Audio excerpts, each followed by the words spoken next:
Society today is composed of a series of institutions.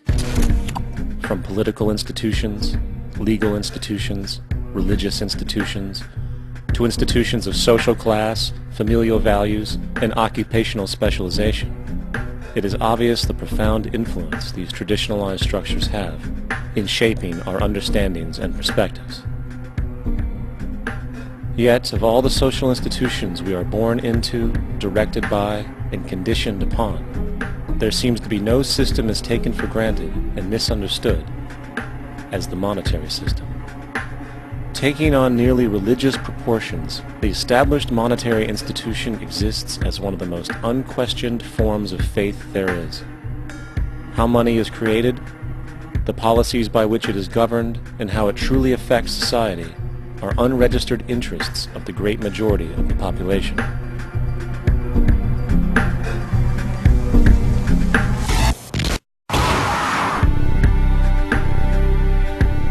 In a world where 1% of the population owns 40% of the planet's wealth, in a world where 34,000 children die every single day from poverty and preventable diseases, and where 50% of the world's population lives on less than $2 a day, one thing is clear: something is very wrong.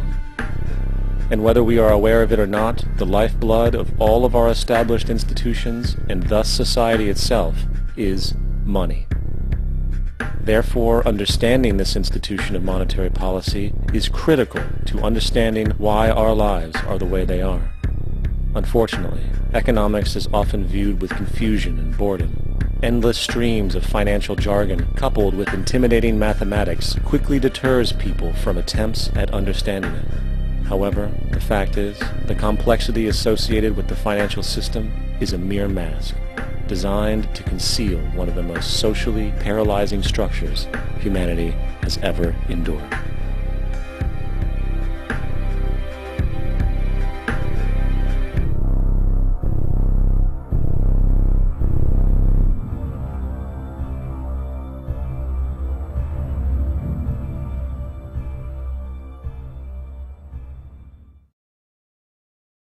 A number of years ago, the Central Bank of the United States, the Federal Reserve, produced a document entitled Modern Money Mechanics.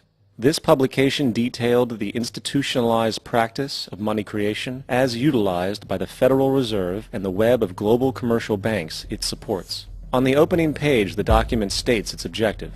The purpose of this booklet is to describe the basic process of money creation in a fractional reserve banking system. It then proceeds to describe this fractional reserve process through various banking terminology, a translation of which goes something like this. The United States government decides it needs some money, so it calls up the Federal Reserve and requests, say, $10 billion. The Fed replies saying, sure, we'll buy $10 billion in government bonds from you. So the government takes some pieces of paper, paints some official-looking designs on them, and calls them treasury bonds. Then it puts a value on these bonds to the sum of $10 billion and sends them over to the Fed. In turn, the people at the Fed draw up a bunch of impressive pieces of paper themselves, only this time calling them Federal Reserve notes, also designating a value of $10 billion to the Fed. The Fed then takes these notes and trades them for the bonds. Once this exchange is complete, the government then takes the $10 billion in Federal Reserve notes and deposits it into a bank account. And upon this deposit, the paper notes officially become legal tender money, adding $10 billion to the U.S. money supply. And there it is. $10 billion in new money has been created. Of course, this example is a generalization, for, in reality, this transaction would occur electronically, with no paper used at all. In fact, only 3% of the U.S. money supply exists in physical currency. The other 97% essentially exists in computers alone. Now, government bonds are, by design, instruments of debt, and when the Fed purchases these bonds, with money it essentially created out of thin air, the government is actually promising to pay back that money to the Fed. In other words, the money was created out of debt. This mind-numbing paradox of how money or value can be created out of debt or a liability will become more clear as we further this exercise. So, the exchange has been made and now $10 billion sits in a commercial bank account. Here's where it gets really interesting. For as based on the fractional reserve practice, that $10 billion deposit instantly becomes part of the bank's reserves, just as all deposits do. And regarding reserve requirements, as stated in modern money mechanics, a bank must maintain legally required reserves equal to a prescribed percentage of its deposits. It then quantifies this by stating, under current regulations, the reserve requirement against most transaction accounts is 10%. This means that with a $10 billion deposit, 10% or $1 billion is held as the required reserve, while the other $9 billion is considered an excessive reserve and can be used as the basis for new loans. Now, it is logical to assume that this $9 billion is literally coming out of the existing $10 billion deposit. However, this is actually not the case. What really happens is that the $9 billion is simply created out of thin air on top of the existing $10 billion deposit. This is how the money supply is expanded. As stated in modern money mechanics, of course they, the banks, do not really pay out loans from the money they receive as deposits. If they did this, no additional money would be created. What they do when they make loans is to accept promissory notes, loan contracts, in exchange for credits, money, to the borrower's transaction accounts. In other words, the $9 billion can be created out of nothing simply because there is a demand for such a loan and that there is a $10 billion deposit to satisfy the reserve requirements. Now, let's assume that somebody walks into this bank and borrows the newly available $9 billion. They will then most likely take that money and deposit it into their own bank account. The process then repeats, for that deposit becomes part of the bank's reserves. 10% is isolated, and in turn 90% of the $9 billion, or $8.1 billion, is now available as newly created money for more loans. And, of course, that 8.1 can be loaned out and redeposited, creating an additional 7.2 billion, to 6.5 billion, to 5.9 billion, etc. This deposit money creation loan cycle can technically go on to infinity. The average mathematical result is that about $90 billion can be created on top of the original 10 billion. In other words, for every deposit that ever occurs in the banking system, about 9 times that amount can be created out of thin air. Money jitters? Ask the obliging Bank of America for a jar of soothing instant money, M-O-N-E-Y, in the form of a convenient personal loan. So, now that we understand how money is created by this fractional reserve banking system, a logical yet elusive question might come to mind. What is actually giving this newly created money value? The answer? The money that already exists. The new money essentially steals value from the existing money supply.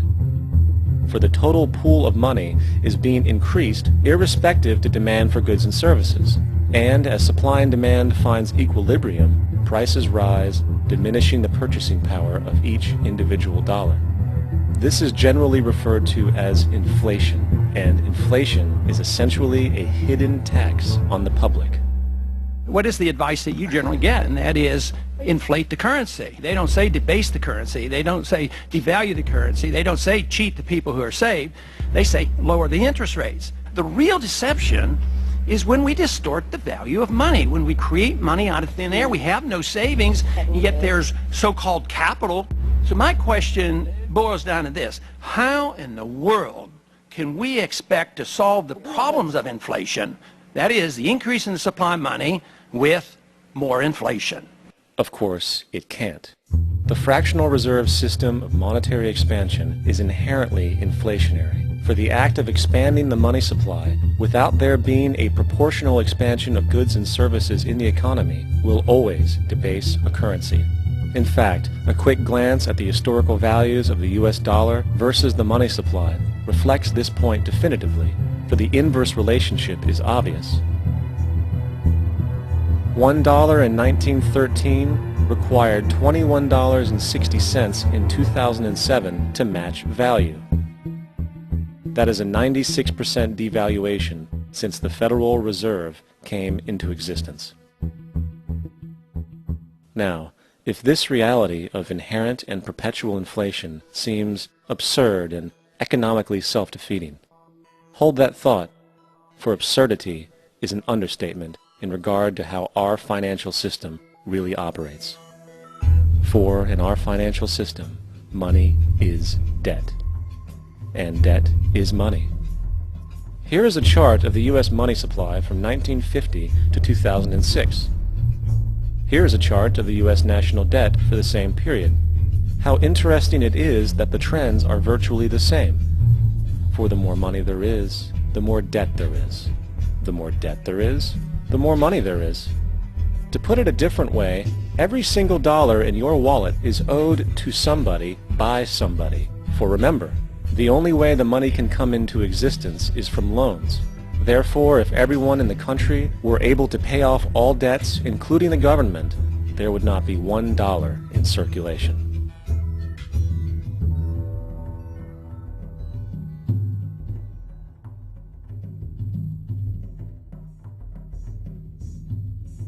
In fact, the last time in American history the national debt was completely paid off was in 1835 after President Andrew Jackson shut down the central bank that preceded the Federal Reserve.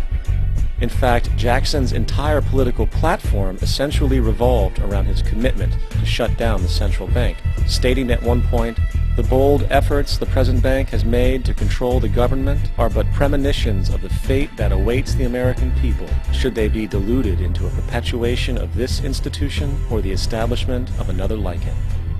Unfortunately, his message was short-lived, and the international bankers succeeded to install another central bank in 1913, the Federal Reserve. And as long as this institution exists, perpetual debt is guaranteed. Now, so far we have discussed the reality that money is created out of debt, through loans. These loans are based on a bank's reserves, and reserves are derived from deposits. And through this fractional reserve system, any one deposit can create 9 times its original value, in turn debasing the existing money supply, raising prices in society. And since all this money is created out of debt and circulated randomly through commerce, people become detached from their original debt, and a disequilibrium exists where people are forced to compete for labor in order to pool enough money out of the money supply to cover their costs of living. As dysfunctional and backwards as all of this might seem, there is still one thing we have omitted from this equation. And it is this element of the structure which reveals the truly fraudulent nature of the system itself: the application of interest. When the government borrows money from the Fed, or when a person borrows money from a bank, it almost always has to be paid back with accrued interest. In other words, almost every single dollar that exists must be eventually returned to a bank with interest paid as well. But if all money is borrowed from the central bank and is expanded by commercial banks through loans, only what would be referred to as the principal is being created in the money supply. So then, where is the money to cover all of the interest that is charged? Nowhere. It doesn't exist. The ramifications of this are staggering, for the amount of money owed back to the banks will always exceed the amount of money that is available in circulation. This is why inflation is a constant in the economy, for new money is always needed to help cover the perpetual deficit built into the system, caused by the need to pay the interest. What this also means is that mathematically, defaults and bankruptcy are literally built into the system, and there will always be poor pockets of society that get the short end of the stick. An analogy would be a game of musical chairs, for once the music stops, somebody is left out to dry. And that's the point. It invariably transfers true wealth from the individual to the banks. For if you are unable to pay for your mortgage, they will take your property. This is particularly enraging when you realize that not only is such a default inevitable due to the fractional reserve practice, but also because of the fact that the money that the bank loaned to you didn't even legally exist in the first place. In 1969, there was a Minnesota court case involving a man named Jerome Daly, who was challenging the foreclosure of his home by the bank which provided the loan to purchase it. His argument was that the mortgage contract required both parties, being he and the bank, each put up a legitimate form of property for the exchange. In legal language, this is called consideration.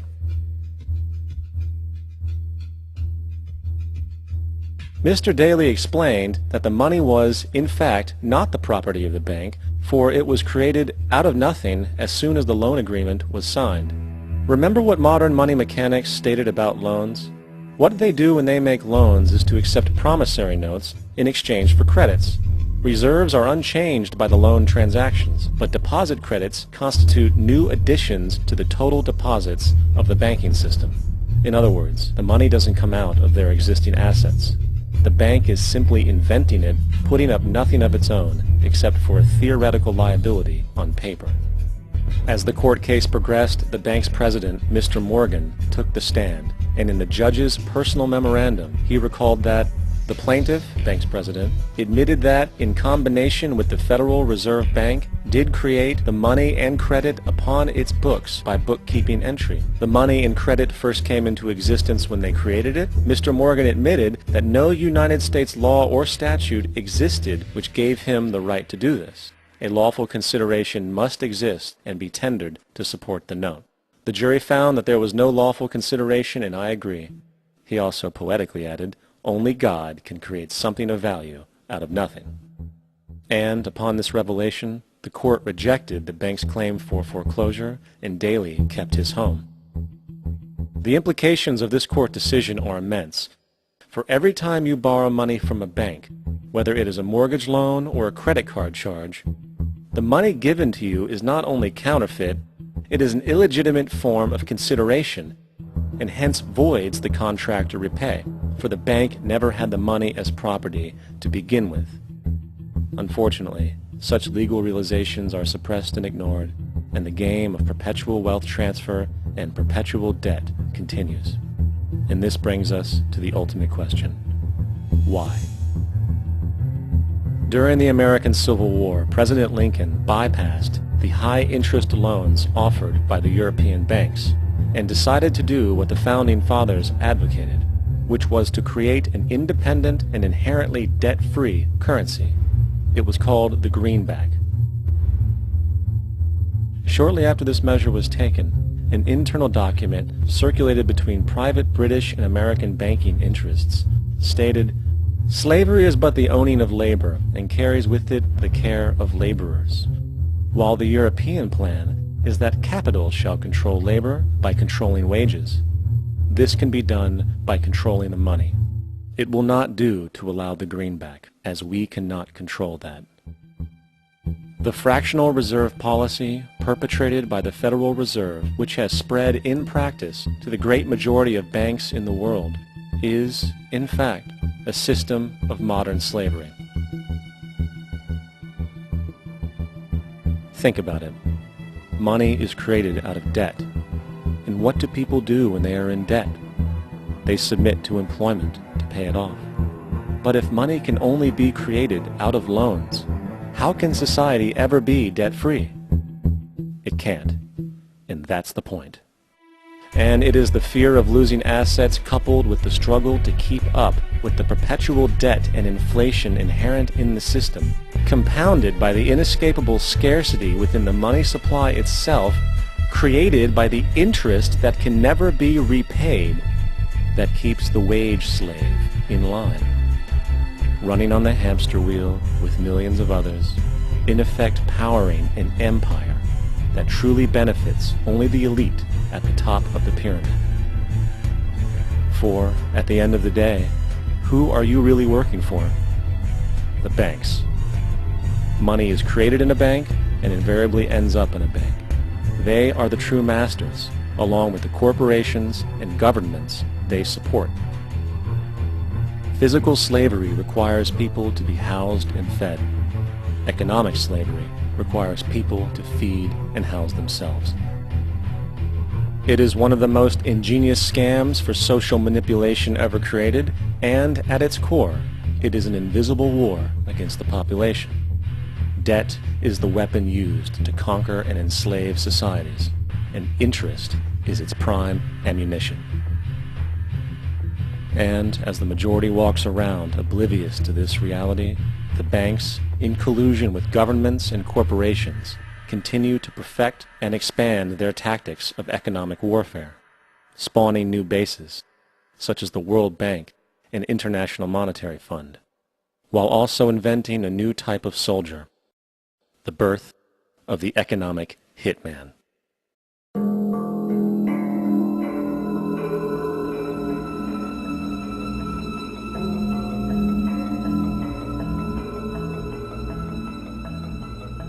We economic hitmen really have been the ones responsible for creating this first truly global empire. And we work many different ways.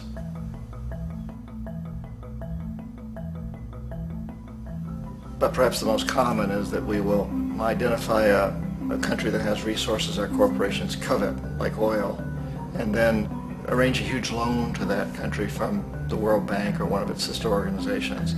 But the money never actually goes to the country. Instead, it goes to our big corporations to build infrastructure projects in that country, power plants, industrial parks, ports, things that benefit a few rich people in that country, in addition to our corporations, but really don't help the majority of the people at all. However, those people, the whole country is left holding a huge debt. It's such a big debt they can't repay it, and that's part of the plan, that they can't repay it. And so at some point, we economic hitmen go back to them and say, listen, you lost a lot of money, can't pay your debt, so sell your oil real cheap to our oil companies. Allow us to build a military base in your country, or send troops in support of ours to someplace in the world like Iraq, or vote with us on the next UN vote. To have their electric utility company privatized and their water and sewage system privatized and sold to U.S. corporations or other multinational corporations. So there was that whole mushrooming thing, and it's so typical of the way the IMF and the World Bank work, that you put a country in debt, it's such a big debt it can't pay it, and then you offer to refinance that debt and pay even more interest. And you demand this quid pro quo, which you call a conditionality or good governance, which means basically that they've got to sell off their resources, including many of their social services, their utility companies, their school systems sometimes, their penal systems, their insurance systems, to foreign corporations. So it's a double, triple, quadruple whammy. The precedent for economic hitmen really began back in the early 50s when democratically elected Mossadegh, who was elected in Iran. He was considered to be the hope for democracy in the Middle East and around the world. He was Time Magazine's Man of the Year. But one of the things that he'd run on and began to implement was the idea that foreign oil companies needed to pay the Iranian people a lot more for the oil that they were taking out of Iran. The Iranian people should benefit from their own oil. Strange policy. We didn't like that, of course. But we were afraid to do what we normally were doing, which was to send in the military. Instead, we sent in one CIA agent, Kermit Roosevelt, Teddy Roosevelt's relative. And Kermit went in with a few $1 million and was very, very effective and efficient. And in a short amount of time, he managed to get Mossadegh overthrown and brought in the Shah of Iran to replace him, who always was favorable to oil. And it was extremely effective. Mobs overflow Tehran. Army officers shout that Mossadegh has surrendered and his regime as virtual dictator of Iran is ended. Pictures of the Shah are paraded through the streets as sentiment reverses. The Shah is welcomed home. So back here in the United States, in Washington, people looked around and said, wow, that was easy and cheap. So this established a whole new way of manipulating countries, of creating empire. The only problem with Roosevelt was that he was a card-carrying CIA agent, and had he been caught, the ramifications could have been pretty serious. So very quickly at that point, the decision was made to use private consultants to channel the money through the World Bank or the IMF or one of the other such agencies, to bring in people like me who worked for private companies, so that if we got caught, there would be no governmental ramifications.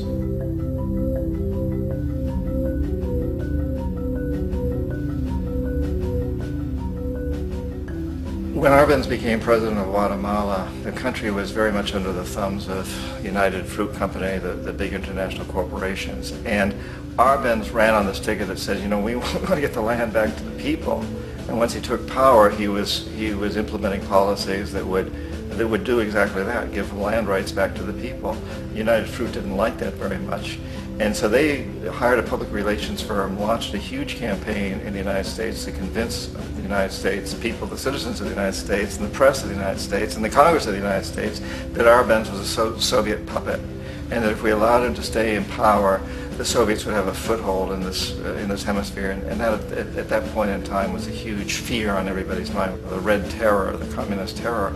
And so, to make a long story short, out of this public relations campaign came a commitment on the part of the CIA and the military to take this man out. And in fact, we did. We sent in planes, we sent in soldiers, we sent in jackals, we sent everything in to take him out, and did take him out. And as soon as he was removed from office, the new guy that took over after him basically reinstated everything to the big international corporations, including United Fruit.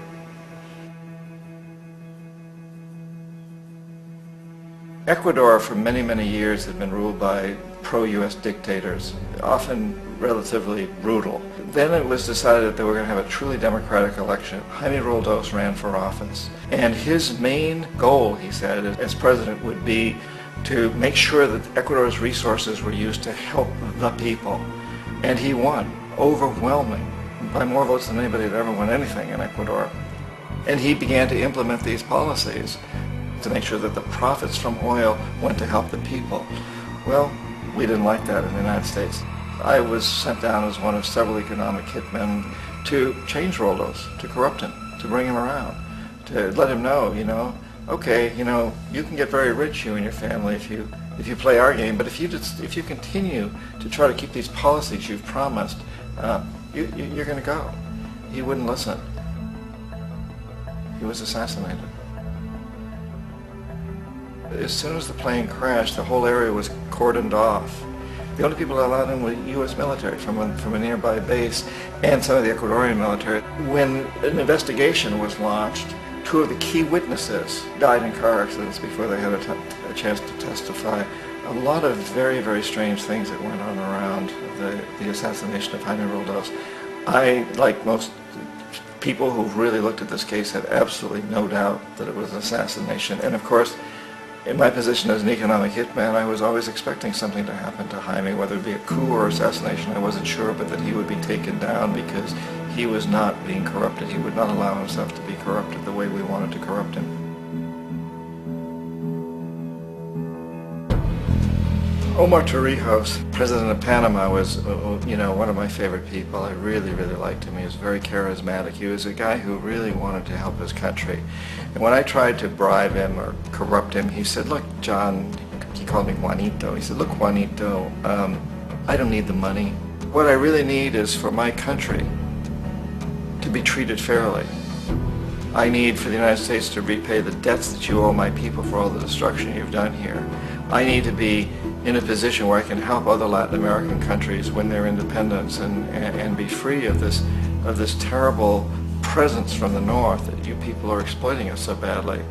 I need to have the Panama Canal back in the hands of the Panamanian people. That's what I want. And so, leave me alone. Don't try to bribe me. It was 1981, and in May, Jaime Roldos was assassinated.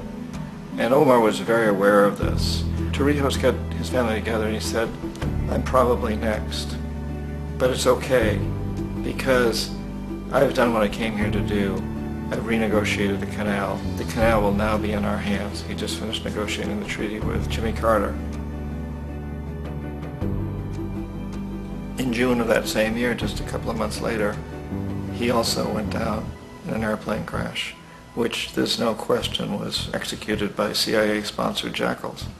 Tremendous amount of evidence that one of Torrijos's security guards handed him at the last moment as he was getting on the plane a tape recorder, a small tape recorder that contained a bomb.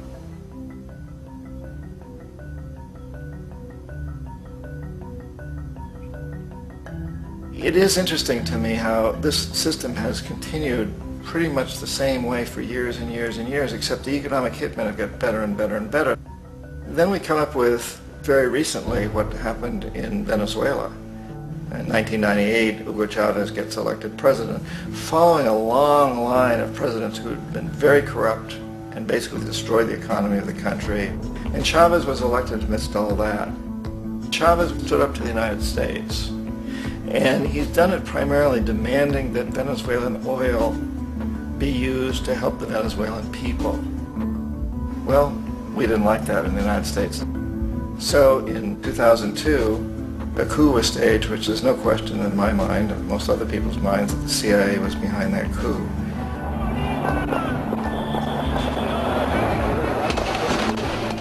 The way that that coup was fomented was very reflective of what Kermit Roosevelt had done in Iran, of paying people to go out into the streets, to riot, to protest, to say this Chavez is very unpopular. You know, if you can get a few thousand people to do that in television, can make it look like it's the whole country, and things start to mushroom.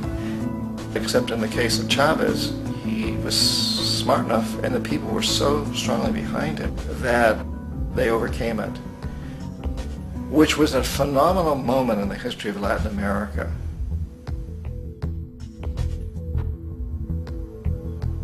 Iraq actually is a perfect example of the way the whole system works. So we economic hitmen are the first line of defense. We go in and we try to corrupt governments and get them to accept these huge loans, which we then use as leverage to basically own them. If we fail, as I failed in Panama with Omar Torrijos and in Ecuador with Jaime Roldos, men who refuse to be corrupted, then the second line of defense is we send in the jackals. And the jackals either overthrow governments or they assassinate. And once that happens, when a new government comes in, boy, it's going to toe the line, because the new president knows what will happen if he doesn't. In the case of Iraq, both of those things failed. Economic hitmen were not able to get through to Saddam Hussein. We tried very hard. We tried to get him to accept a deal very similar to what the House of Saud had accepted in Saudi Arabia, but he wouldn't accept it. And so the jackals went in to take him out. They couldn't do it. His security was very good. After all, he had one time worked for the CIA. He'd been hired to assassinate a former president of Iraq and failed, but he knew the system. So in '91 we send in the troops and we take out the Iraqi military. So we assume at that point that Saddam Hussein is going to come around. We could have taken him out, of course, at that time, but we didn't want to. He's the kind of strong man we like. He controls his people. We thought he could control the Kurds and keep the Iranians in their border and keep pumping oil for us. And then once we took out his military, now he's going to come around. So the economic hitmen go back in the 90s without success. If they'd had success, he'd still be running the country. We'd be selling him all the fighter jets he wants and everything else he wants. But they couldn't. They didn't have success. The jackals couldn't take him out again. So we sent the military in once again, and this time we did the complete job and took him out, and in the process created for ourselves some very, very lucrative construction deals. We had to reconstruct a country that we'd essentially destroyed, which is a pretty good deal if you own construction companies, big ones. So, you know, Iraq shows the three stages. The economic hitmen failed there, the jackals failed there, and as a final measure, the military goes in. And in that way, we've really created an empire, but we've done it very, very subtly. It's clandestine. All the empires of the past were built on the military, and everybody knew they were building them. So the British knew they were building them, the French, the Germans, the Romans, the Greeks, and they were proud of it. And they always had some excuse, like spreading civilization, spreading some religion, something like that. But they knew they were doing it. We don't. The majority of the people in the United States have no idea that we're living off the benefits of a clandestine empire, that today there's more slavery in the world than ever before. And then you have to ask yourself, well, if it's an empire, then who's the emperor? Obviously, our presidents of the United States are not emperors. An emperor is someone who's not elected, doesn't serve a limited term, and doesn't report to anyone, essentially. So you can't classify our presidents that way. But we do have what I consider to be the equivalent of the emperor, and it's what I call the corporatocracy. The corporatocracy is this group of individuals who run our biggest corporations, and they really act as the emperor of this empire. They control our media, either through direct ownership or advertising. They control most of our politicians because they finance their campaigns, either through their corporations or through personal contributions that come out of the corporations. They're not elected, they don't serve a limited term, they don't report to anybody. And at the very top of the corporatocracy, you really can't tell whether a person's working for a private corporation or the government because they're always moving back and forth. So, you've got a guy who one moment is the president of a big construction company like Halliburton, and the next moment he's vice president of the United States, or the president who is in the oil business. And this is true whether you've got Democrats or Republicans in the office. You have them moving back and forth through the revolving door. And in a way, our government is invisible a lot of the time, and its policies are carried out by our corporations on one level or another. And then again, the policies of the government are basically forged by the corporatocracy and then presented to the government. They become government policy. So it's an incredibly cozy relationship. This isn't a conspiracy theory type of thing. These people don't have to get together and plot to do things. They all basically work under one primary assumption, and that is that they must maximize profits regardless of the social and environmental costs.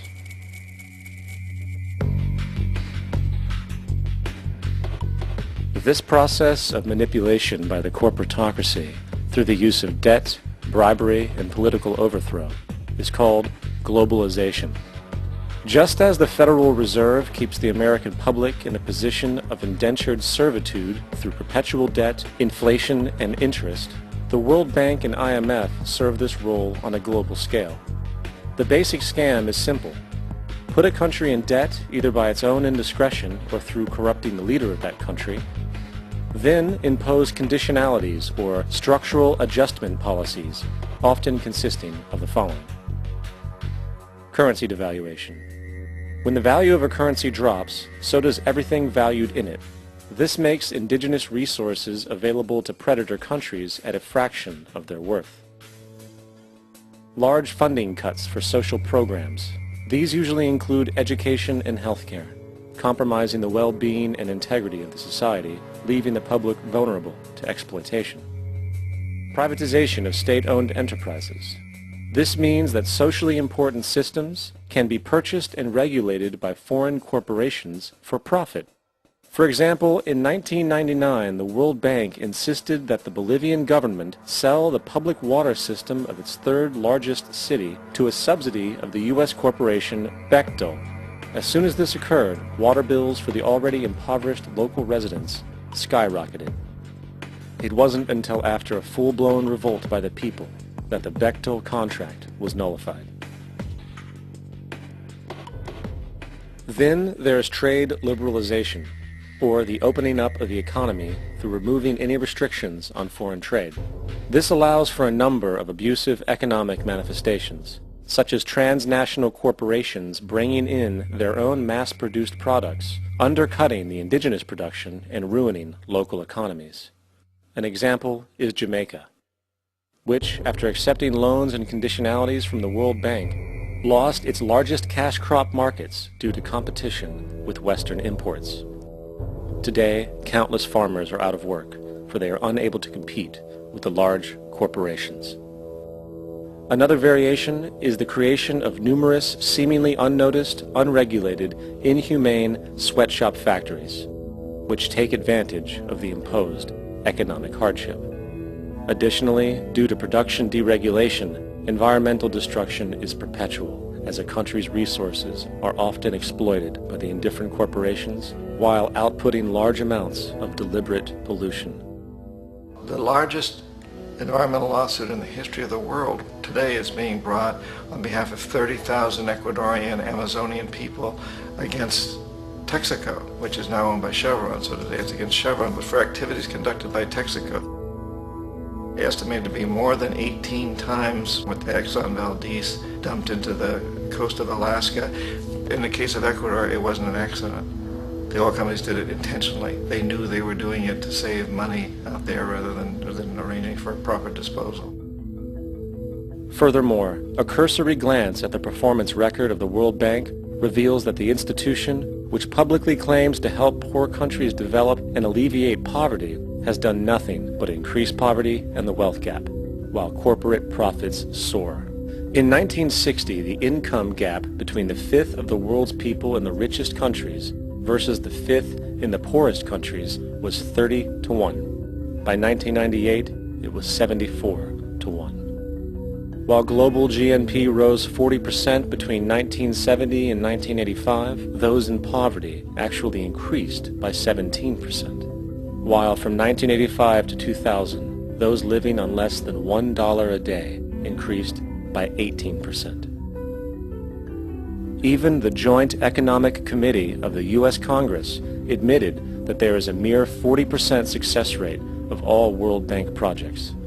In the late 1960s, the World Bank intervened in Ecuador with large loans. During the next 30 years, poverty grew from 50% to 70%. Under or unemployment grew from 15 to 70%. Public debt increased from 240 million to 16 billion, while the share of resources allocated to the poor went from 20% to 6%. In fact, by the year 2000, 50% of Ecuador's national budget had to be allocated for paying its debts. It is important to understand the World Bank is, in fact, a U.S. bank supporting U.S. interests, for the United States holds veto power over decisions, as it is the largest provider of capital. And where did it get this money? You guessed it. It made it out of thin air through the fractional reserve banking system. Of the world's top 100 economies, as based on annual GDP, 51 are corporations, and 47 of that 51 are U.S.-based. Walmart, General Motors, and Exxon are more economically powerful than Saudi Arabia, Poland, Norway, South Africa, Finland, Indonesia, and many others. And as protective trade barriers are broken down, currencies tossed together and manipulated in floating markets, and state economies overturned in favor of open competition and global capitalism, the empire expands. You get up on your little 21-inch screen and howl about America and democracy. There is no America. There is no democracy. There is only IBM and ITT and AT&T and DuPont, Dow, Union Carbide, and Exxon. Those are the nations of the world today. What do you think the Russians talk about in their councils of state? Karl Marx? They get out their linear programming charts, statistical decision theories, Minimax solutions, and compute the price-cost probabilities of their transactions and investments, just like we do. We no longer live in a world of nations and ideologies, Mr. Beale. The world is a college of corporations, inexorably determined by the immutable bylaws of business. The world is a business, Mr. Beale.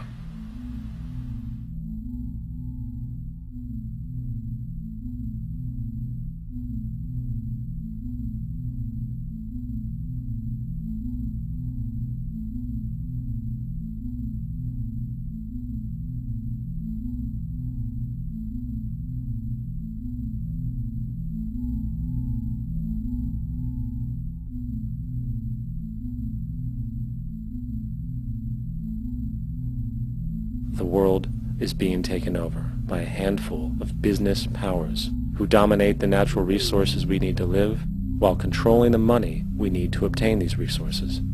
The end result will be world monopoly, based not on human life, but financial and corporate power. And as the inequality grows, naturally more and more people are becoming desperate. So the establishment was forced to come up with a new way to deal with anyone who challenges the system. So they gave birth to the terrorist.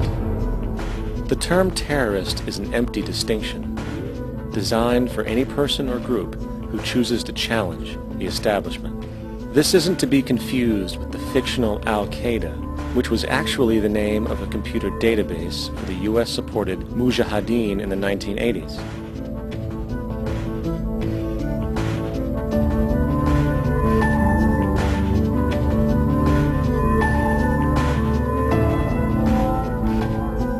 In 2007, the Department of Defense received $161.8 billion for the so-called global war on terrorism.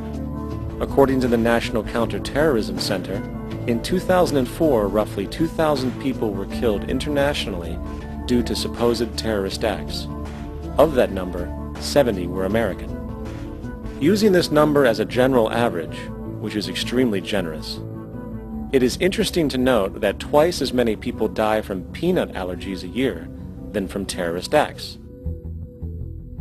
Concurrently, the leading cause of death in America is coronary heart disease, killing roughly 450,000 each year. And in 2007, the government's allocation of funds for research on this issue was about $3 billion. This means that the U.S. government in 2007 spent 54 times the amount for preventing terrorism than it spent for preventing a disease which kills 6,600 times more people annually than terrorism does. Yet, as the name terrorism and Al-Qaeda are arbitrarily stamped on every news report relating to any action taken against U.S. interests, the myth grows wider. In mid-2008, the U.S. Attorney General actually proposed that the U.S. Congress officially declare war against the fantasy. Not to mention, as of July 2008, there are now over 1 million people currently on the U.S. terrorist watch list. These so-called counterterrorism measures, of course, have nothing to do with social protection, and everything to do with preserving the establishment amongst the growing anti-American sentiment both domestically and internationally, which is legitimately founded on the greed-based corporate empire expansion that is exploiting the world. The true terrorists of our world do not meet at the docks at midnight or scream Allah Akbar before some violent action. The true terrorists of our world wear $5,000 suits and work in the highest positions of finance, government, and business. So, what do we do? How do we stop a system of greed and corruption that has so much power and momentum? How do we stop this aberrant group behavior which feels no compassion for, say, the millions slaughtered in Iraq and Afghanistan, so the corporatocracy can control energy resources and opium production for Wall Street profit?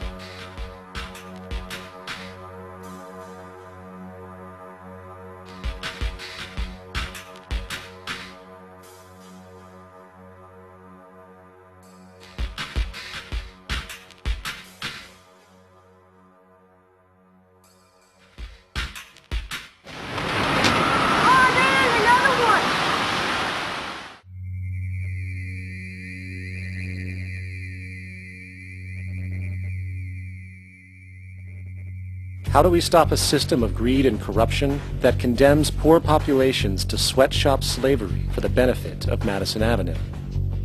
Or that engineers false flag terror attacks for the sake of manipulation? Or that generates built-in modes of social operation which are inherently exploitative? Or that systematically reduces civil liberties and violates human rights in order to protect itself from its own shortcomings? How do we deal with the numerous covert institutions, such as the Council on Foreign Relations, the Trilateral Commission, and the Bilderberg Group, and other undemocratically elected groups which, behind closed doors, collude to control the political, financial, social, and environmental elements of our lives? In order to find the answer, we must first find the true underlying cause. For the fact is, the selfish, corrupt, power, and profit-based groups are not the true source of the problem. They are symptoms.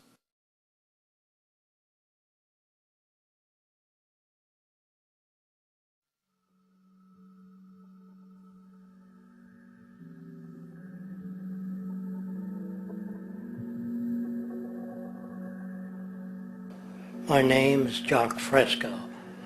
I'm an industrial designer and a social engineer. I'm very much interested in society and developing a system that might be sustainable for all people.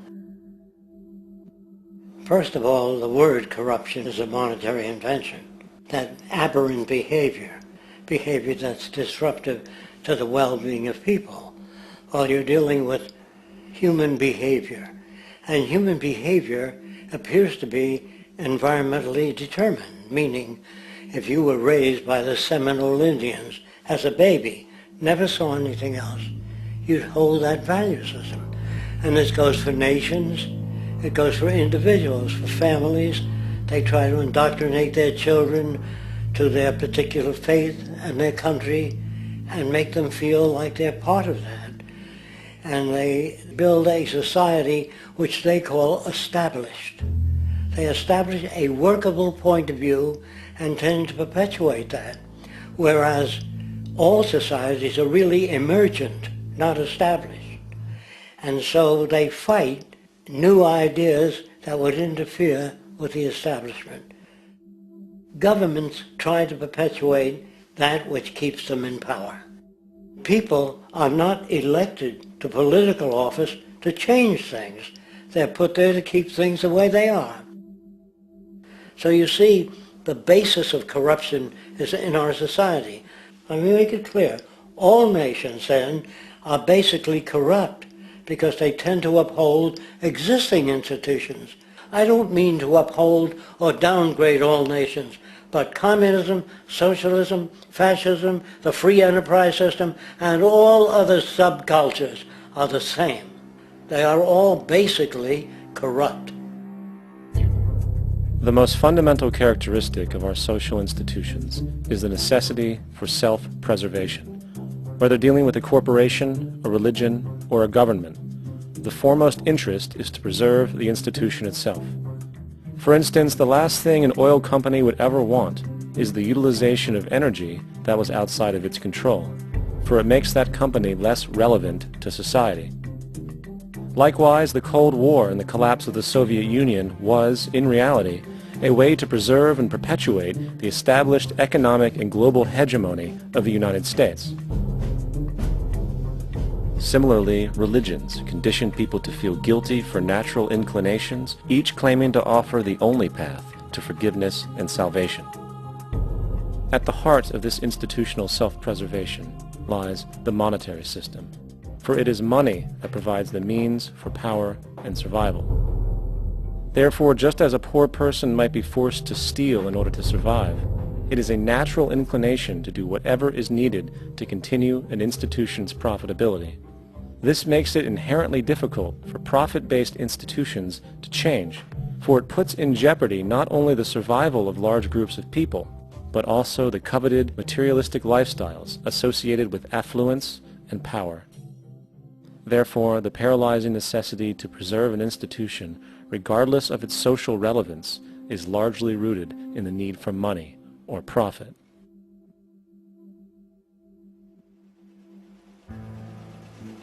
What's in it for me is the way people think.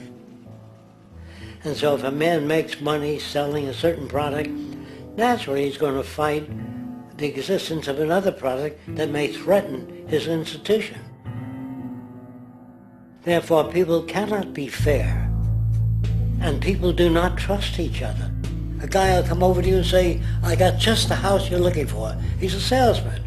When a doctor says, I think your kidney has to come out, I don't know if he's trying to pay off a yacht or that my kidney has to come out. It's hard in a monetary system to trust people. If you came into my store and I said, this lamp that I've got is pretty good, but the lamp next door is much better, I wouldn't be in business very long. It wouldn't work. If I were ethical, it wouldn't work. So when you say industry cares for people, that's not true. They can't afford to be ethical.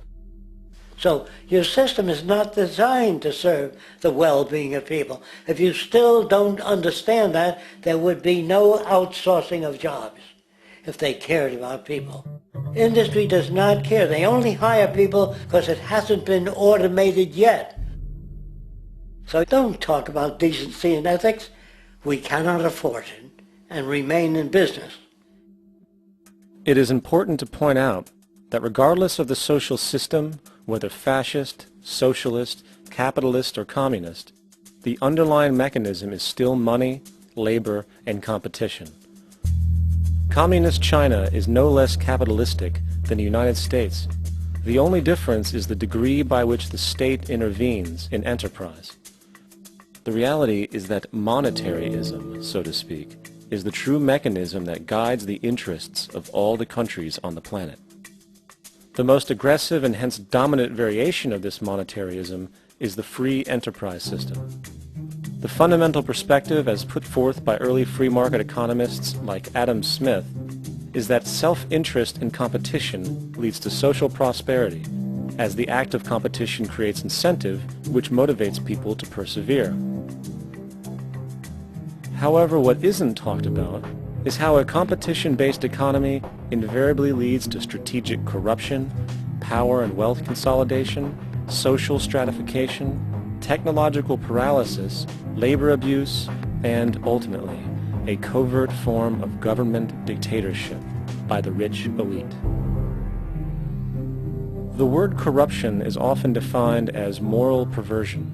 If a company dumps toxic waste into the ocean to save money, most people recognize this as corrupt behavior.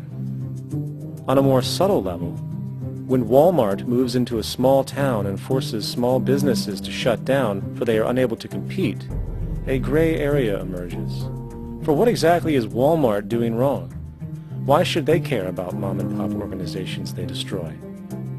Yet, even more subtly, when a person gets fired from their job because a new machine has been created which can do the work for less money, people tend to just accept that as the way it is, not seeing the inherent corrupt inhumanity of such an action.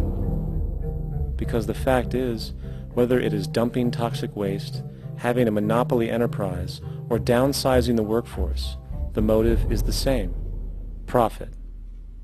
They are all different degrees of the same self-preserving mechanism which always puts the well-being of people second to monetary gain. Therefore, corruption is not some byproduct of monetaryism. It is the very foundation. And while most people acknowledge this tendency on one level or another, the majority remains naive as to the broad ramifications of having such a selfish mechanism as the guiding mentality in society. Internal documents show that after this company positively, absolutely knew that they had a medication that was infected with the AIDS virus, they took the product off the market in the U.S. and then they dumped it in France, Europe, Asia, and Latin America. The U.S. government allowed it to happen. The FDA allowed this to happen. And now the government is completely looking the other way. Thousands of innocent hemophiliacs have died from the AIDS virus. This company knew absolutely that it was infected with AIDS. They dumped it because they wanted to turn this disaster into a profit. So you see, you have built-in corruption. We're all chiseling off each other, and you can't expect decency in that sort of thing. And feeling that, they don't know who to elect. They think in terms of a democracy, which is not possible in a monetary-based economy. If you have more money to advertise your position, the position you desire in government, That isn't a democracy. It serves those in positions of differential advantage. So it's always a dictatorship of the elitists, the financially wealthy.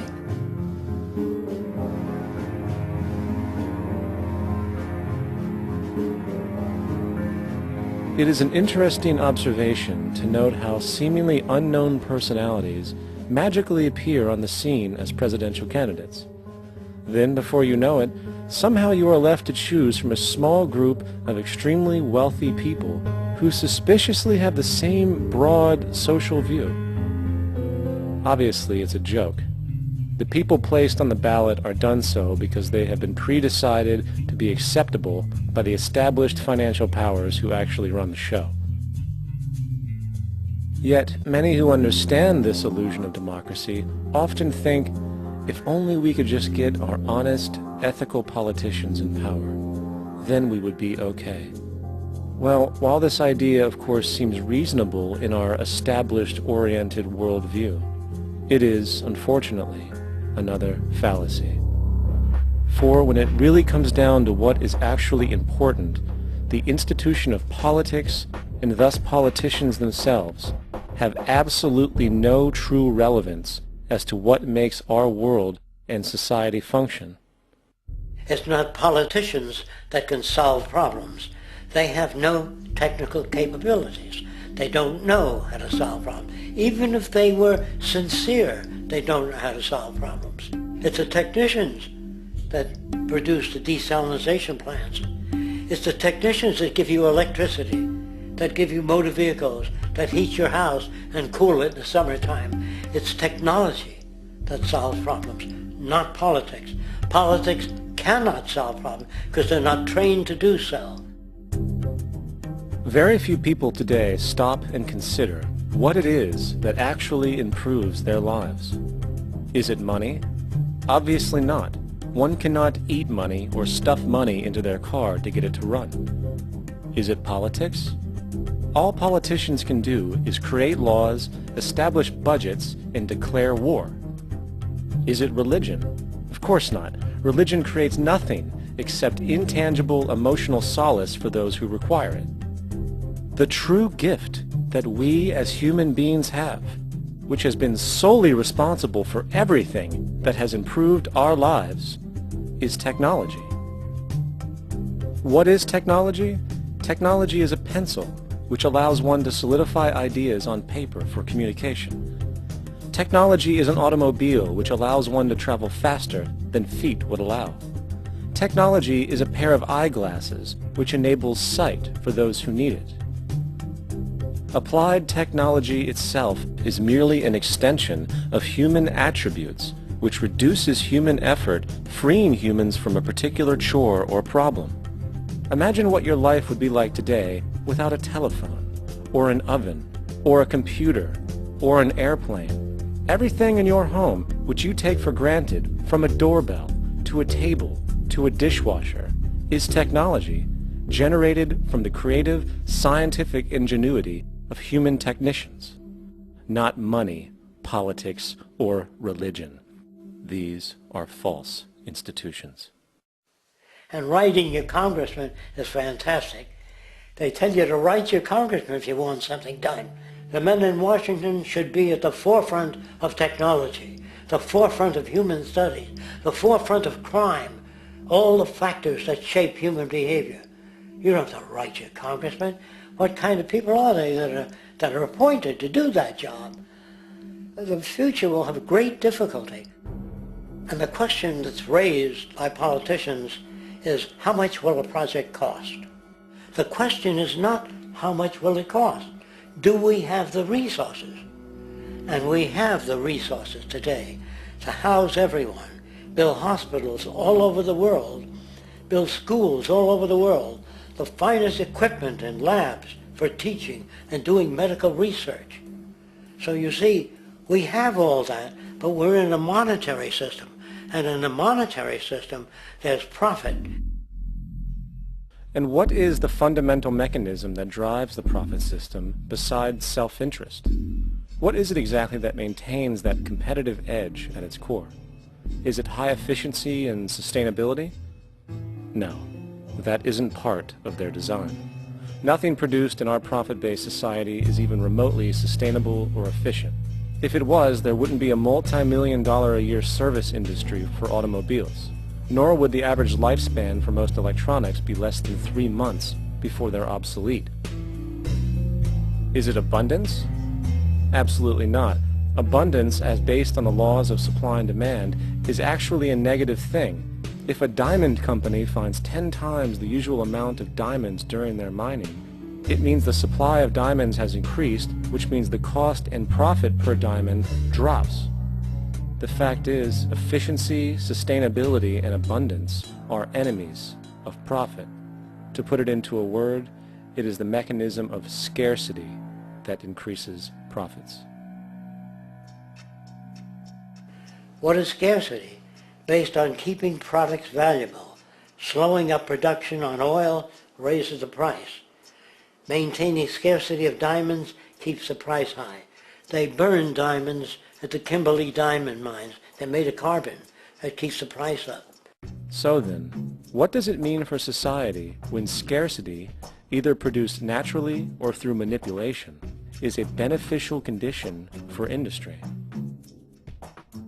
It means that sustainability and abundance will never ever occur in a profit system, for it simply goes against the very nature of the structure.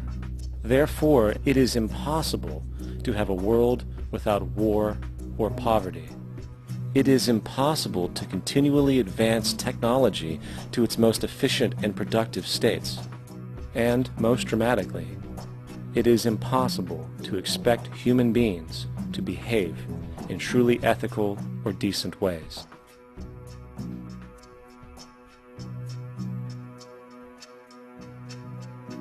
People use the word instinct because they can't account for the behavior. They sit back and they evaluate with their lack of knowledge, and they say things like, humans are built a certain way, greed is a natural thing, as though they've worked for years on it, and it's no more natural than wearing clothing. What we want to do is to eliminate the causes of the problems, eliminate the processes that produce greed and bigotry and prejudice and people taking advantage of one another and elitism, eliminating the need for prisons and welfare. We have always had these problems because we have always lived within scarcity and barter and monetary systems that produce scarcity. If you eradicate the conditions that generate what you call socially offensive behavior, it does not exist. The guy said, well, isn't that inborn? No, it's not. There is no human nature. There's human behavior, and that's always been changed throughout history. You're not born with bigotry and greed and corruption and hatred. You pick that up within the society. War, poverty, corruption, hunger, misery, human suffering will not change in a monetary system. That is, there'll be very little significant change. It's going to take the redesign of our culture, our values, and it has to be related to the carrying capacity of the earth, not some human opinion or some politician's notions of the way the world ought to be, or some religious notions of the conduct of human affairs. And that's what the Venus Project is about. The society that we're about to talk about is a society that is free of all the old superstitions, incarceration, prisons, police, cruelty, and law. All laws will disappear, and the professions will disappear that are no longer valid, such as stockbrokers, bankers, advertising, gone forever, because it's no longer relevant. When we understand that it is technology devised by human ingenuity which frees humanity and increases our quality of life, we then realize that the most important focus we can have is on the intelligent management of the Earth's resources. For it is from these natural resources we gain the materials to continue our path of prosperity. Understanding this, We then see that money fundamentally exists as a barrier to these resources, for virtually everything has a financial cost. And why do we need money to obtain these resources? Because of real or assumed scarcity. We don't usually pay for air and tap water because it is in such high abundance, selling it would be pointless. So then, logically speaking, if resources and technologies applicable to creating everything in our societies, such as houses, cities, and transportation, were in high enough abundance, there would be no reason to sell anything. Likewise, if automation and machinery was so technologically advanced as to relieve human beings of labor, there would be no reason to have a job. And with these social aspects taken care of, there would be no reason to have money at all. So the ultimate question remains. Do we on Earth have enough resources and technological understanding to create a society of such abundance that everything we have now could be available without a price tag and without the need for submission through employment? Yes, we do. We have the resources and technology to enable this at a minimum, along with the ability to raise the standard of living so high that people in the future will look back at our civilization now and gawk at how primitive and immature our society was. What the Venus Project proposes is an entirely different system that's updated to present-day knowledge. We've never given scientists the problem of how do you design a society which would eliminate boring and monotonous jobs, that would eliminate accidents in transportation, that would enable people to have a high standard of living, that would eliminate poisons in our food, that would give us other sources of energy that are clean and efficient. We can do that out there.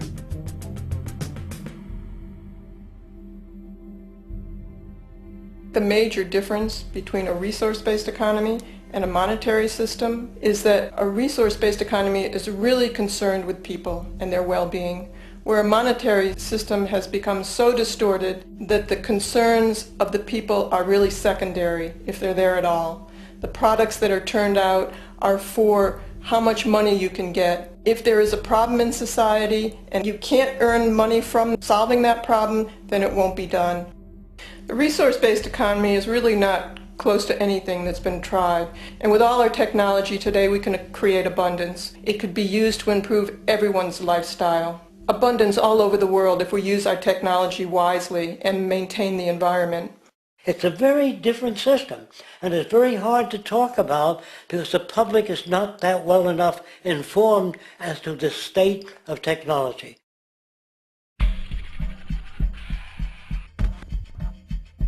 At present, we don't have to burn fossil fuels. We don't have to use anything that would contaminate the environment.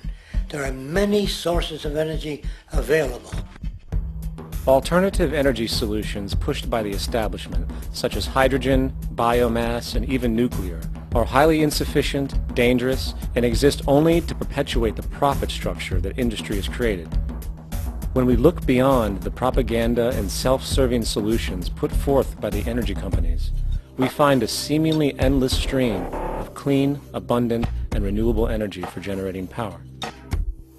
Solar and wind energy are well known to the public, but the true potential of these mediums remains unexpressed. Solar energy, derived from the sun, has such abundance that 1 hour of light at high noon contains more energy than what the entire world consumes in a year. If we could capture 1/100% of this energy, the world would never have to use oil, gas, or anything else. The question then is not availability, but the technology to harness it. And there are many advanced mediums today which could accomplish just that, if they were not hindered by the need to compete for market share with the established energy power structures. Then there's wind energy. Wind energy has long been denounced as weak, and due to being location-driven, impractical. This is simply not true. The U.S. Department of Energy admitted in 2007 that if wind was fully harvested in just 3 of America's 50 states, it could power the entire nation. And then there are the rather unknown mediums of tidal and wave power. Tidal power is derived from tidal shifts in the ocean. Installing turbines which capture this movement generates energy. In the United Kingdom, 42 sites are currently noted as available, forecasting that 34% of all the UK's energy could come from tidal power alone. Wave power, which extracts energy from the surface motions of the ocean, is estimated to have a global potential of up to 80,000 terawatt-hours a year. This means 50% of the entire planet's energy usage could be produced from this medium alone. Now, it is important to point out that tidal, wave, solar, and wind power requires virtually no preliminary energy to harness, unlike coal, oil, gas, biomass, hydrogen, and all the others. In combination, these four mediums alone, if efficiently harnessed through technology, could power the world forever. That being said, there happens to be another form of clean, renewable energy which trumps them all: geothermal power. Geothermal energy utilizes what is called heat mining, which, through a simple process using water, is able to generate massive amounts of clean energy. In 2006, an MIT report on geothermal energy found that 13,000 zettajoules of power are currently available in the Earth, with the possibility of 2,000 zettajoules being easily tappable with improved technology. The total energy consumption of all the countries on the planet is about half of a zettajoule a year. This means about 4,000 years of planetary power could be harnessed in this medium alone. And when we understand that the Earth's heat generation is constantly renewed, this energy is really limitless and could be used forever. These energy sources are only a few of the clean, renewable mediums available, and as time goes on, we will find more. The grand realization is that we have total energy abundance without the need for pollution, traditional conservation, or in fact, a price tag. And what about transportation? The prevailing means of transportation in our societies is by automobile and aircraft, both of which predominantly need fossil fuels to run. In the case of the automobile, the battery technology needed to power an electric car that can go over 100 miles an hour for over 200 miles on one charge exists, and has existed for many years. However, due to battery patents controlled by the oil industry, which limits their availability to maintain market share, coupled with political pressure from the energy industry, the accessibility and affordability of this technology is limited. There is absolutely no reason other than pure, corrupt profit interest that every single vehicle in the world cannot be electric and utterly clean, with zero need for gasoline. As far as airplanes, it is time we realize that this means of travel is inefficient, cumbersome, slow, and causes far too much pollution. This is a maglev train. It uses magnets for propulsion. It is fully suspended by a magnetic field and requires less than 2% of the energy used for plane travel. The train has no wheels, so nothing can wear out. The current maximum speed of versions of this technology, as used in Japan, is 361 miles per hour. However, this version of the technology is very dated. An organization called ET3, which has connections with the Venus Project, has established a tube-based maglev that can travel up to 4,000 miles per hour in a motionless, frictionless tube, which can go over land or underwater. Imagine going from LA to New York for an extended lunch break, or from Washington, D.C. to Beijing, China in 2 hours. This is the future of continental and intercontinental travel, fast, clean, with only a fraction of the energy usage we use today for the same means. In fact, between maglev technology, advanced battery storage, and geothermal energy, there would be no reason to ever burn fossil fuels again. And we can do this now if we were not held back by the paralyzing profit structure. Now, America is inclined toward fascism. It has a propensity by its dominant philosophy and religion to uphold the fascist point of view. American industry is essentially a fascist institution. If you don't understand that, the minute you punch that time clock, you walk into a dictatorship. we're given notions about the respectability of work, and I really look at it as being paid slavery. They're brought up to believe that you shall earn your living by the sweat of your brow. That holds people back, freeing people from drudgery, repetitive jobs which make them ignorant. You rob them. In our society, that is a resource-based economy, machines free people. You see, we can't imagine that because we've never known that kind of world. If we look back at history, we see a very clear pattern of machine automation slowly replacing human labor. From the disappearance of the elevator man to the near full automation of an automobile production plant, the fact is, as technology grows, the need for humans in the workforce will continually be diminished. This creates a serious clash, which proves the falseness of the monetary-based labor system. For human employment is in direct competition with technological development. Therefore, given the fundamental priority of profit by industry, people through time will be continually laid off and replaced by machine. When industry takes on a machine, instead of shortening the workday, they downsize. You lose your job, so you have a right to fear machines. In a high-technology, resource-based economy, it is conservative to say that about 90% of all current occupations could be phased out by machines, freeing humans to live their life without servitude, for this is the point of technology itself.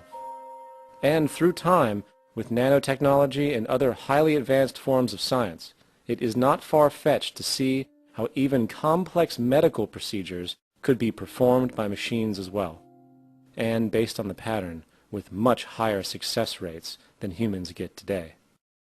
The path is clear, but our monetary-based structure, which requires labor for income, blocks this progress. For humans need jobs in order to survive. The bottom line is that this system must go, or we will never be free, and technology will be constantly paralyzed. We have machines that clean out sewers. It frees a human being from doing that. So look at machines as extensions of human performance. Furthermore, many occupations today will have simply no basis to exist in a resource-based economy, such as anything associated with the management of money, advertising, along with the legal system itself. For without money, a great majority of the crimes that are committed today would never occur. Virtually all forms of crime are a consequence of the monetary system, either directly or by neuroses inflicted through financial deprivation. Therefore, laws themselves could eventually become extinct. Instead of putting up a sign, drive carefully, slippery when wet, put abrasive in the highway so it's not slippery when wet.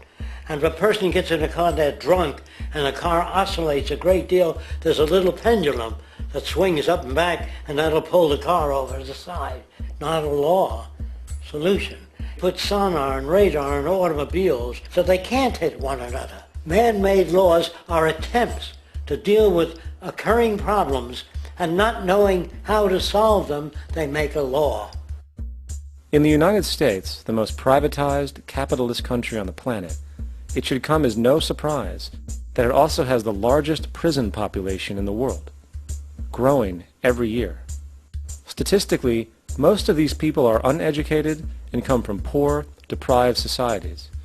And, contrary to propaganda, it is this environmental conditioning which lures them into criminal and violent behavior. However, society looks the other way in regard to this point. The legal and prison systems are just more examples of how our society avoids examining the root causes of behavior. Billions are spent each year on prisons and police, while only a fraction is spent on programs for poverty, which is one of the most fundamental variables responsible for crime to begin with. And as long as we have an economic system which prefers and in fact creates scarcity and deprivation, crime will never go away.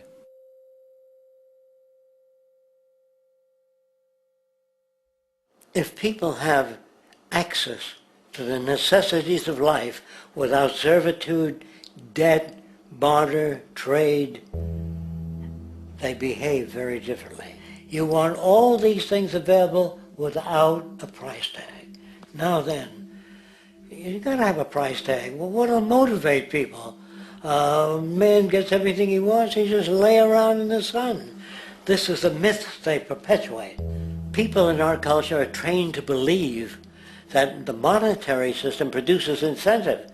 If they have access to things, why should they want to do anything?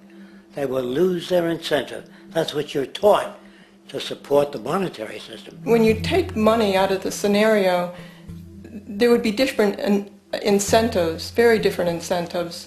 When people have access to the necessities of life, their incentives change. What about the moon and the stars? New incentives arise.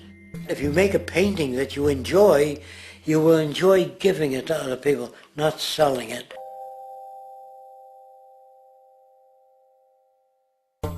I think most of the education that I've seen today is essentially producing a person for a job. It's very specialized. They're not generalists. People don't know a lot about a lot of different subjects. I don't think you could get people to go to war if they knew a lot about a lot of things. I think education is mostly rote, and they're not taught how to solve problems. They're not given the tools emotionally or within their own field of how to do critical thinking. A resource-based economy, the education would be very different. Our society's major concern is mental development and to motivate each person to their highest potential. Because our philosophy is the smarter people are, the richer the world, because everybody becomes a contributor. The smarter your kids are, the better my life will be, because they'll be contributing more constructively to the environment and to my life, because everything that we devise within a resource-based economy would be applied to society. There would be nothing to hold it back. Patriotism, weapons, armies, navies, all that is a sign that we're not civilized yet. Kids will ask their parents, didn't you see the necessity of the machines? Dad, couldn't you see that war was inevitable when you produce scarcity? Isn't it obvious? Of course the kid will understand that you were pinheads, raised merely to serve the established institutions. We're such an abominable, sick society that we won't make the history book. They just say that large nations took land from smaller nations, used force and violence. You'll get history talked about as corrupt behavior all the way along until the beginning of the civilized world. That's when all the nations worked together. World unification, working toward common good for all human beings, and without anyone being subservient to anyone else, without social stratification, whether it be technical elitism or any other kind of elitism, eradicated from the face of the earth. The state does nothing because there is no state. There is no state. The system I advocate, a resource-based global economy, is not perfect. It's just a lot better than what we have. We can never achieve perfection.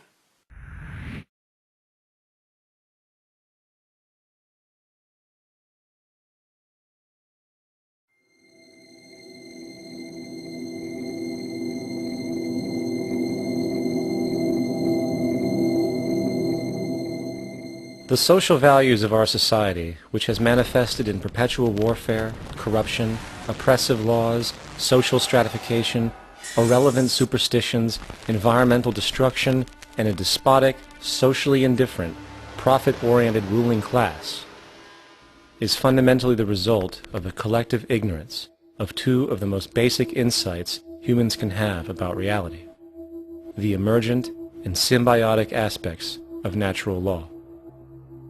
The emergent nature of reality is that all systems, whether it is knowledge, society, technology, philosophy, or any other creation, will, when uninhibited, undergo fluid, perpetual change.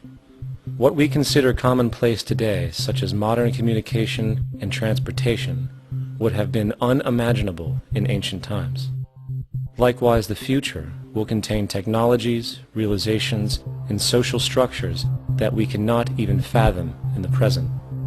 We have gone from alchemy to chemistry, from a geocentric universe to a heliocentric, from believing that demons were the cause of illness to modern medicine.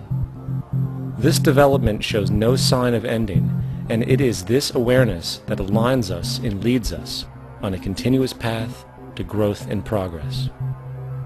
Static, empirical knowledge does not exist. Rather, it is the insight of the emergence of all systems we must recognize. This means we must be open to new information at all times, even if it threatens our current belief system and hence identities. Sadly, society today has failed to recognize this, and the established institutions continue to paralyze growth by preserving outdated social structures. Simultaneously, the population suffers from a fear of change, for their conditioning assumes a static identity, and challenging one's belief system usually results in insult and apprehension, for being wrong is erroneously associated with failure, when, in fact, to be proven wrong should be celebrated, for it is elevating someone to a new level of understanding, furthering awareness. The fact is, there is no such thing as a smart human being, for it is merely a matter of time before their ideas are updated, changed, or eradicated. And this tendency to blindly hold on to a belief system, sheltering it from new, possibly transforming information, is nothing less than a form of intellectual materialism. The monetary system perpetuates this materialism not only by its self-preserving structures, but also through the countless number of people who have been conditioned into blindly and thoughtlessly upholding these structures, therefore becoming self-appointed guardians of the status quo.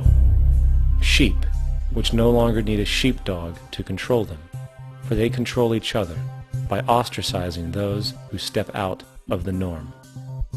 This tendency to resist change and uphold existing institutions for the sake of identity, comfort, power, and profit is completely unsustainable and will only produce further imbalance, fragmentation, distortion, and invariably, destruction. It's time to change. From hunters and gatherers to the agricultural revolution to the industrial revolution, the pattern is clear. It is time for a new social system which reflects the understandings we have today. The monetary system is a product of a period of time where scarcity was a reality. Now, with the age of technology, it is no longer relevant to society. Gone with the aberrant behavior it manifests. Likewise, dominant worldviews, such as theistic religion, operate with the same social irrelevancy. Islam, Christianity, Judaism, Hinduism, and all of the others exist as barriers to personal and social growth, for each group perpetuates a closed worldview, and this finite understanding that they acknowledge is simply not possible in an emergent universe.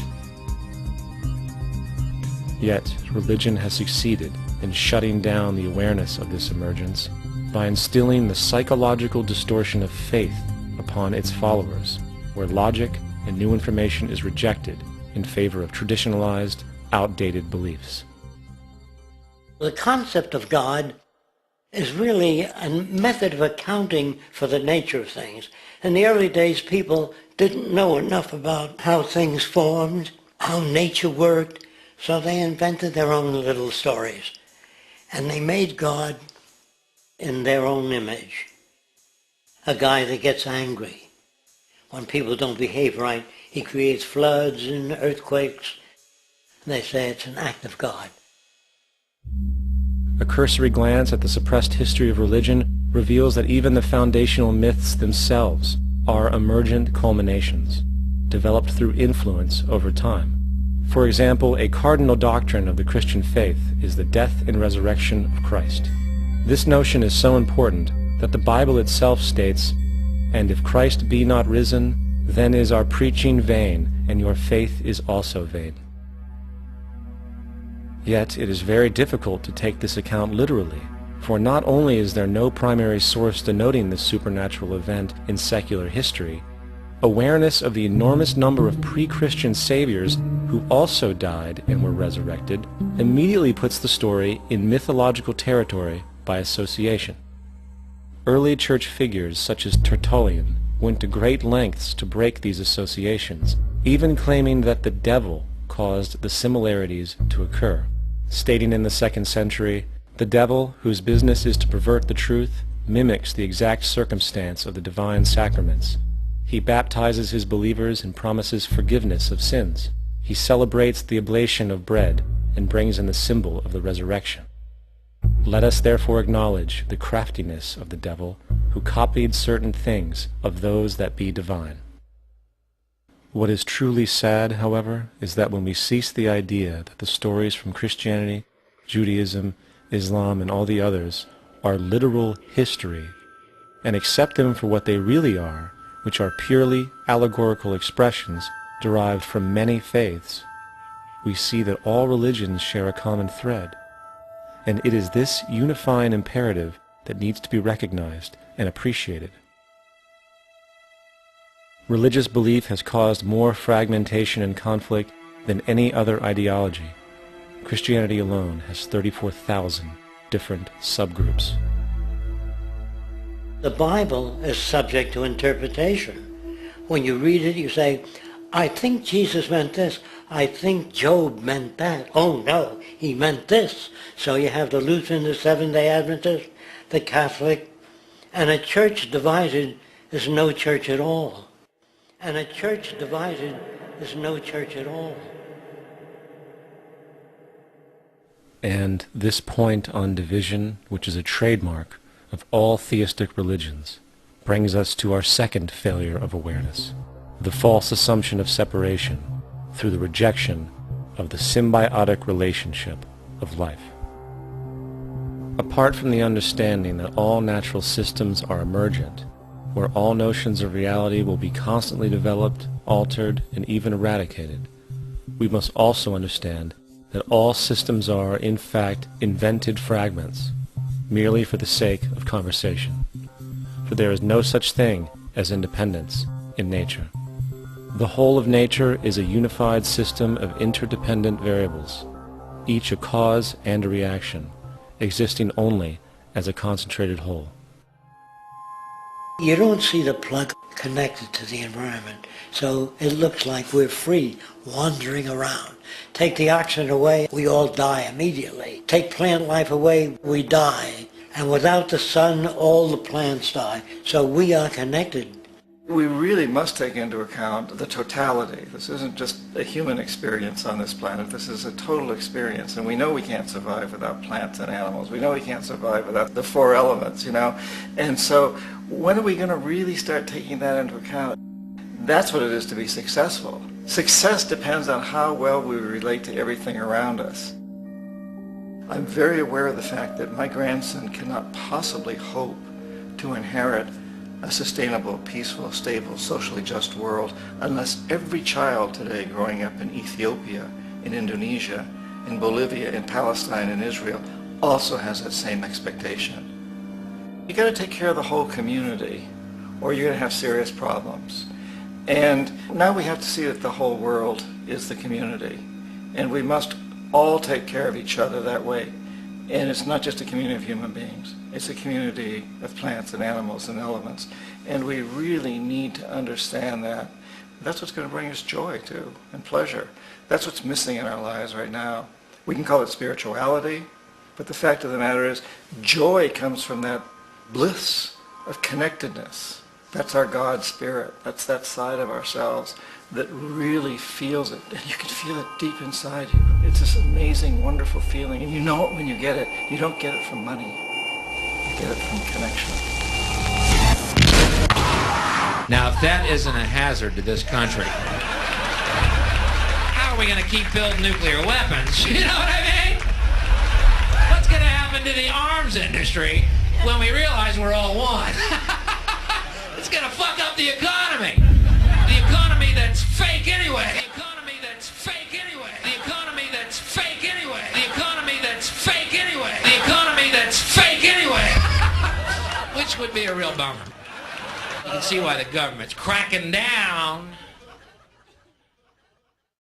on the idea of experiencing unconditional love.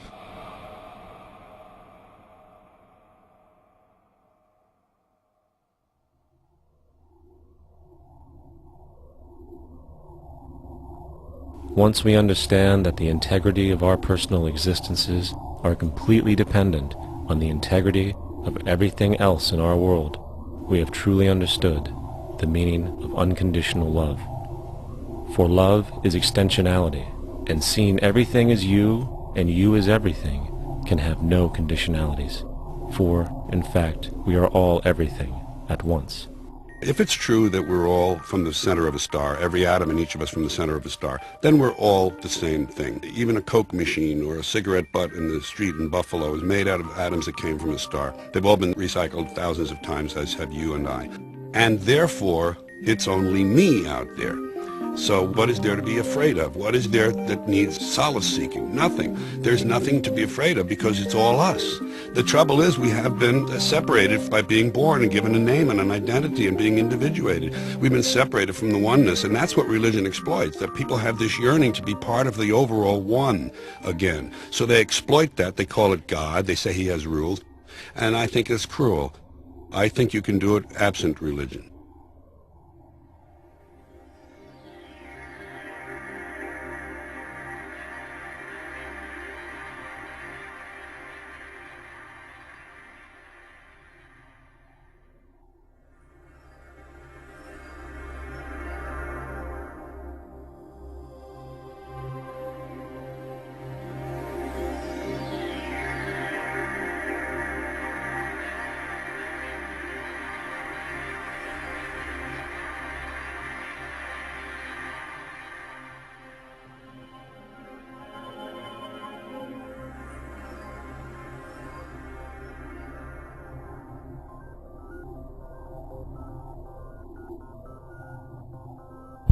It's time to claim the unity our outmoded social systems have broken apart, and work together to create a sustainable global society where everyone is taken care of and everyone is truly free.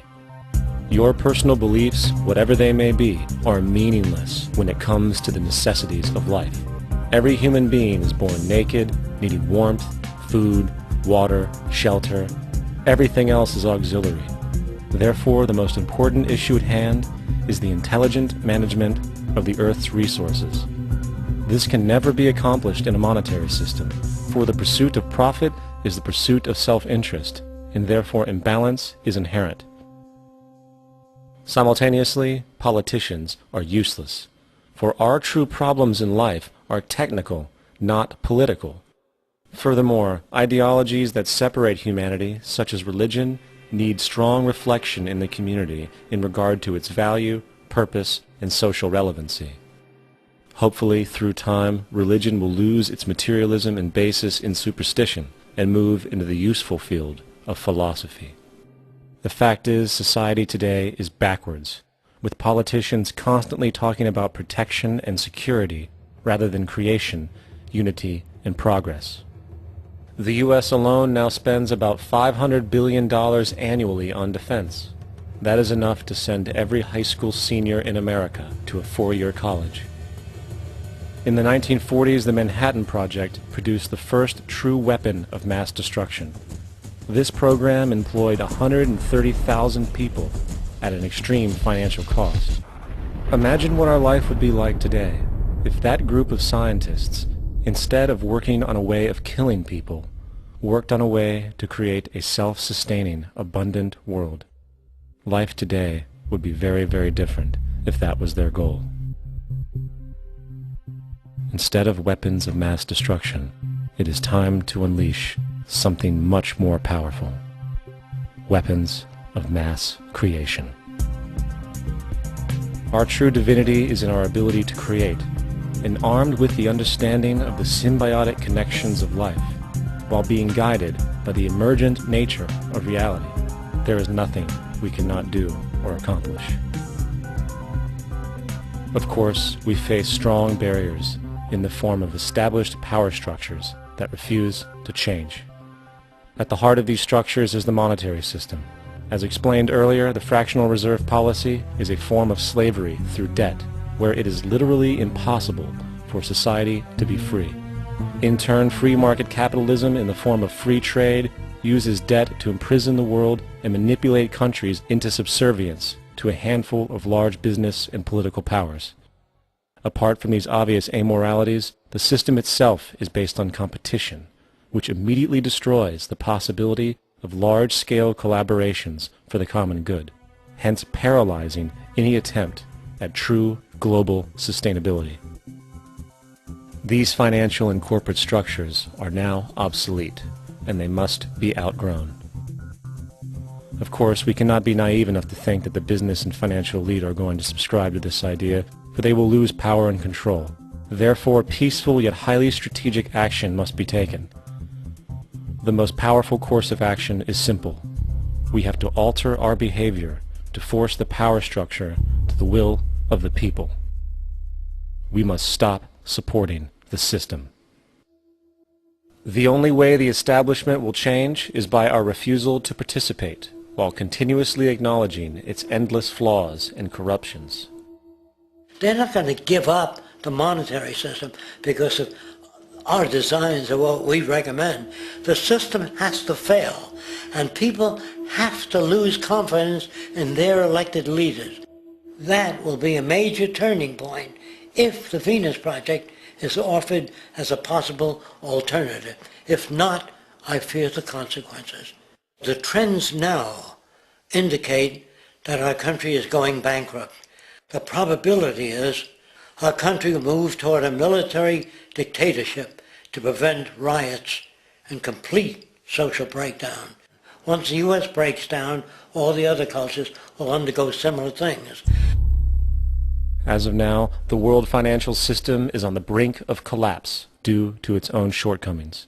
The Comptroller of Currency stated in 2003 that the interest on the U.S. national debt will not be affordable in less than 10 years. This theoretically means total bankruptcy for the U.S. economy, and its implications for the world are immense. In turn, the fractional reserve-based monetary system is reaching its theoretical limits of expansion, and the banking failures you are seeing are just the beginning. This is why inflation is skyrocketing, all debt is at record levels, and the government and Fed are hemorrhaging new money to bail out the corrupt system. For the only way to keep the banks going is by making more money. The only way to make more money is to create more debt and inflation. It is simply a matter of time before the tables turn and there is no one willing to take new loans, while defaults grow as people are unable to afford their current loans. Then the expansion of money will stop, and contraction will begin on a scale never before seen, ending a century-long pyramid scheme. This has already begun. Therefore, we need to expose this financial failure for what it is, using this weakness to our advantage. Here are some suggestions. Expose the banking fraud. Citibank, JP Morgan Chase, and Bank of America are the most powerful controllers within the corrupt Federal Reserve System. It's time to boycott these institutions. If you have a bank account or a credit card with any of them, move your money to another bank. If you have a mortgage, refinance with another bank. If you own their stock, sell it. If you work for them, quit. This gesture will express contempt for the true powers behind the private banking cartel known as the Federal Reserve, and create awareness about the fraud of the banking system itself. 2. Turn off the TV news. Visit the emerging independent news agencies on the internet for your information. CNN, NBC, ABC, Fox, and all the others present all news pre-filtered to maintain the status quo. With 4 corporations owning all major media outlets, objective information is impossible. This is the true beauty of the internet, and the establishment has been losing control because of this free flow of information. We must protect the internet at all times, as it is truly our savior right now. 3. Don't ever allow yourself, your family, or anyone you know to ever join the military. This is an obsolete institution now used exclusively for maintaining an establishment that is no longer relevant. U.S. soldiers in Iraq work for U.S. corporations, not the people. Propaganda forces us to believe that war is natural and the military is an honorable institution. Well, if war is natural, why are there 18 suicides every single day by American veterans who have post-traumatic stress disorder? If our military men and women are so honored, why is it that 25% of the American homeless population are veterans? 4. Stop supporting the energy companies. If you live in a detached house, get off the grid. Investigate every means of making your home self-sustainable with clean energy. Solar, wind, and other renewable energies are now affordable consumer realities, and considering the never-ending rising cost of traditional energies, it will likely be a cheaper investment over time. If you drive, get the smallest car you can, and consider using one of the many conversion technologies that can enable your car to be a hybrid, electric, or run on anything other than establishment fuels. 5. Reject the political system. The illusion of democracy is an insult to our intelligence. In a monetary system, there is no such thing as a true democracy, and there never was. We have two political parties owned by the same set of corporate lobbyists. They are placed in their positions by the corporations, with popularity artificially projected by their media. In a system of inherent corruption, the change of personnel every couple of years has very little relevance. Instead of pretending that the political game has any true meaning, focus your energy on how to transcend this failed system. And 6. Join the movement. Go to the ZEITGEISTmovement.com and help us create the largest mass movement for social change the world has ever seen. We must mobilize and educate everyone about the inherent corruption of our current world system, along with the only true sustainable solution, declaring all the natural resources on the planet as common heritage to all people, while informing everyone as to the true state of technology and how we can all be free if the world works together rather than fights. The choice lies with you. You can continue to be a slave to the financial system and watch the continuous wars, depressions, and injustice across the globe while placating yourself with vain entertainment and materialistic garbage. Or you can focus your energy on true, meaningful, lasting, holistic change, which actually has the realistic ability to support and free all humans with no one left behind. But, in the end, the most relevant change must occur first inside of you. The real revolution is the revolution of consciousness, and each one of us first needs to eliminate the divisionary, materialistic noise we have been conditioned to think is true, while discovering, amplifying, and aligning with the signal coming from our true empirical oneness. It is up to you. What we are trying in all these discussions and talks here is to see if we cannot radically bring about a transformation of the mind. Not accept things as they are, but to understand it, to go into it, to examine it, give your heart and your mind with everything that you have to find out a way of living differently.